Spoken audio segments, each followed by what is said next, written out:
très vite agacé. On avance à 2 à l'heure, la moindre action prend un temps fou. Attends, mais là, il fait vraiment les poches du mec?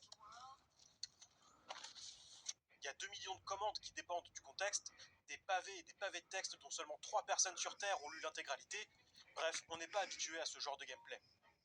Puis on sort des montagnes enneigées et on découvre la beauté du monde.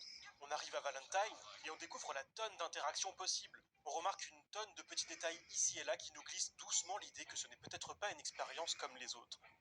Et doucement, on commence à se prendre au jeu.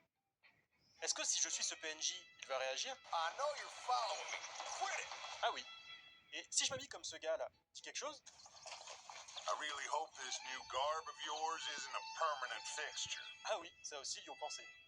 Attends, mais la carcasse de cet animal, elle est toujours là? Et en plus, elle se décompose?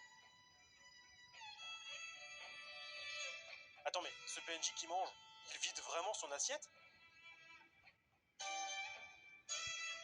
Et de détail en détail, on commence à se dire qu'ils ont vraiment été très très loin dans le délire.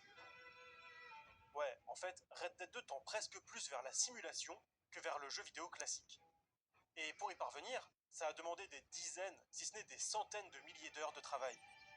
Parce que si vous êtes motivé à rester jusqu'au bout, vous allez voir que le moindre aspect du jeu a été poliché comme jamais aucun jeu ne s'est permis de le faire avant lui. Enfin, j'utilise le terme permis, mais au-delà de la volonté, c'est peut-être plus une question de moyens. Et pour y parvenir, Rockstar a payé un prix exubérant. Pas Rockstar en tant qu'entreprise, qui de toute façon vivait déjà sa meilleure vie avec GTA V. Non, moi je parle de ceux qui composent cette entreprise, ceux qui la font tourner, ceux qui donnent vie à ces mondes virtuels qu'on aime tant. Pour aboutir à un tel résultat, ils vont le payer cher, très cher. L'ambition a un prix, et quel qu'il soit, les dirigeants ne se sont pas demandé si ça valait le coup ou pas. Parce que Red Dead 2 doit être réaliste, quoi qu'il en coûte.